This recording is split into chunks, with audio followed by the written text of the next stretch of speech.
No vídeo de hoje a gente vai conversar um pouquinho sobre fundos de investimento e a gente vai contar por que a gente resolveu vender boa parte dos fundos que a gente tinha em carteira. A meta agora é vender todos os fundos, não sobrar nada. Mas como a gente já comentou, a gente prefere fazer isso aos poucos, né? Então por isso que a gente não vendeu tudo de uma vez e tá, né, colocando todo esse dinheiro de volta no mercado de uma vez só. Mas por que a gente vendeu os fundos, né? Acho que essa é a pergunta mais importante.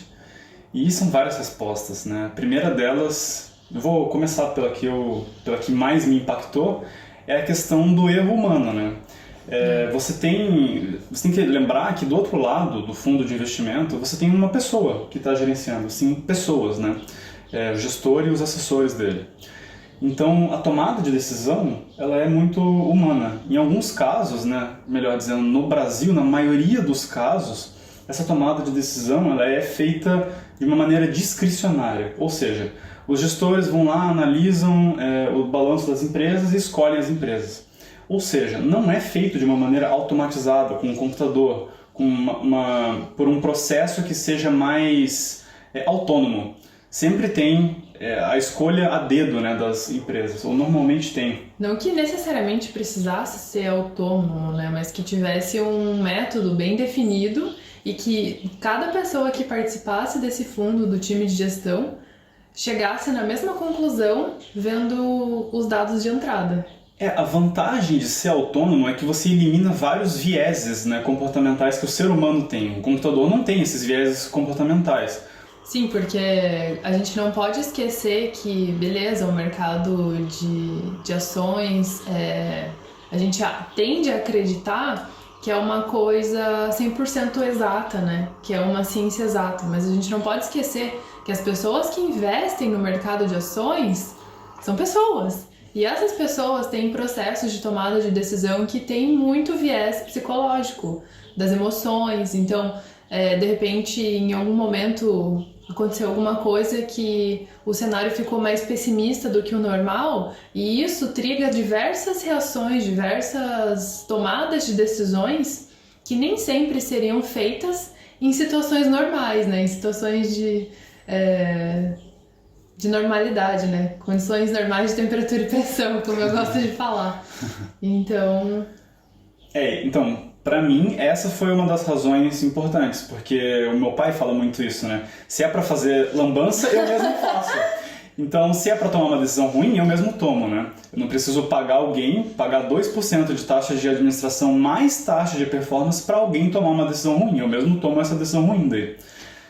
Mas a gente não tá falando aqui que todos os fundos que a gente tem tiveram esse problema por tomada de decisão. Não é isso, tá? Não é que sempre tem esse problema, ele sempre vai acontecer e ocorre 100% dos casos. Não é. Foi um fundo específico, que foi uma grande decepção, mas para mim foi uma coisa que pesou bastante, porque era um fundo que tinha uma estratégia muito bem definida e o gestor ele decidiu que essa estratégia, que ele podia, digamos, quebrar as regras do jogo, não seguia a estratégia pré-definida e o resultado foi que o fundo perdeu muito dinheiro, né? E além de todos esses vieses comportamentais, ainda tem a questão da estratégia por si só, né? Quando a gente começou em escolher os fundos, a gente ainda estava estudando qual que era a estratégia mais adequada para nossa filosofia, com as coisas que a gente acredita, nas ações que a gente mesmo compraria, né? Então a gente não tinha esse conhecimento, a gente não se sentia seguro o suficiente para colocar boa parte do nosso dinheiro de renda variável na estratégia que a gente mesmo criou. Então a gente recorreu a essa ferramenta, digamos assim, de investir no mercado de ações através dessa gestão profissional. E isso é um bom caminho em diversos cenários para diversas pessoas. E, inclusive foi o caminho que a gente escolheu seguir lá atrás. Seguiu por bastante tempo, né? A gente ficou nessa estratégia por pelo menos uns 3 anos. Então a gente não comprou o fundo, ficou 6 meses e depois resolveu sair. Porque quando você está investindo no mercado de ações, é importante que você tenha pelo menos um horizonte de tempo de uns 3 a 5 anos, né? Não vale a pena ficar movimentando, sei lá, cada 6 meses, porque corre o risco de você comprar quando os preços estão lá em cima e vender quando os preços estão aqui embaixo. Então isso a gente quer evitar ao máximo. Mas, né, a gente teve esse cuidado, a gente comprou os fundos lá atrás, seguindo essa premissa de investir com quem já tem qualificação para fazer isso. E tem diversos critérios que você precisa tomar cuidado quando você está escolhendo um fundo. Você precisa olhar quais são as taxas, qual que é o valor mínimo, qual que é a classe desse fundo, qual que é o risco, qual que é o tipo de estratégia. E hoje, quando a gente para pensar e estudar a composição da carteira desses fundos, que a gente lá atrás julgava ser fundos ótimos, a gente não reconhece essa estratégia. A gente olha a lista de ativos e pensa, será que eu compraria esses ativos aqui com o meu próprio dinheiro? Será que eu tomaria essas decisões? E a resposta foi, na maioria das vezes, que não. A gente olhou a composição dessas carteiras, né, no período retroativo, uns 3 a 4 meses atrás, e a gente parou para pensar, ei, mas eu não compraria nenhuma dessas ações, ou quase nenhuma dessas ações. Pelo menos não com essa proporção com que esse fundo está fazendo. E aí você começa a trigar outros questionamentos, né? Mas será que eu estou fazendo a escolha certa? Será que eu estou colocando meu dinheiro naquilo que eu acredito que vai ter um bom potencial? Se vocês estão gostando desse vídeo, deixa aqui o seu joinha, já se inscreve no canal que toda quinta tem vídeo novo. E também nos acompanhe pelo Instagram, que a gente está compartilhando sempre as novidades em primeira mão por lá. Inclusive, essa semana eu só tenho uma novidade especial para quem nos segue lá, então recomendo muito que você nos siga por lá se você gosta do nosso conteúdo. E aí a gente começou a perceber que talvez manter esses fundos na nossa carteira, agora que a gente já tem conhecimento para tomar as decisões por conta própria, talvez não fosse a estratégia mais interessante, né, pela questão do viés comportamental, pela questão da estratégia em si, mas também pelas taxas, né? Agora a taxa Selic está na mínima histórica, com projeções de novas quedas. E nesse cenário a gente precisa estudar e perceber que a taxa Selic está em 2,25% ao ano. Certo. E a maioria dos fundos cobra uma taxa de 2%. Ou seja, boa parte do que você teria de rentabilidade garantida, de certa forma, na renda fixa, você está pagando de taxas. E daí tudo que excede aquilo, o gestor precisa correr um risco muito maior do que ele precisaria correr se ele estivesse na renda fixa, para conseguir pagar a taxa.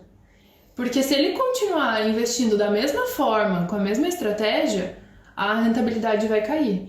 Porque vai ter a dedução da taxa, independente do que aconteça. Independente se o fundo teve lucro, independente se o fundo teve prejuízo, a taxa vai continuar lá todos os meses. Uma coisa que eu acho interessante também é olhando essas carteiras... Droga, chutei o copo. Uma coisa que eu acho interessante olhando essas carteiras é quão vanilla elas são. Tipo, depois que a gente começou a estudar mais sobre as ações em si, a gente conseguiu ver que são muito parecidas as carteiras de vários fundos, assim, de várias gestoras diferentes. Então, é uma questão de... né, faz sentido, existe realmente um diferencial. A gente sabe que no Brasil não tem muitas empresas boas, né? A gente tem no índice Bovespa ali umas 70 empresas, das quais umas 15 são empresas genuinamente boas. E a quantidade de empresas boas que tem nas carteiras desses gestores não é muito grande, porque os gestores que têm fundos multibilionários, eles precisam colocar em ativos mais líquidos. Então eles acabam fazendo o quê? Colocando em ações preferenciais, porque são mais líquidas, em muitos casos, né? E colocando em empresas que têm uma liquidez maior, mas que não necessariamente são empresas boas. Então esse também pode ser um problema filosófico, né? Quando você olha assim. Espero muito que vocês tenham gostado desse vídeo. Se ficou alguma dúvida sobre fundos, ETFs, trade, investimentos, do que quer que seja, deixa aqui nos comentários que a gente vai gostar muito de responder você e até mesmo gravar alguns vídeos específicos para as dúvidas que vocês tenham. Já se inscreve que toda quinta tem vídeo novo, nos acompanhe também pelo Instagram, que a gente sempre solta as novidades em primeira mão por lá. E por hoje é isso, a gente se vê na próxima. Tchau. Tchau, tchau.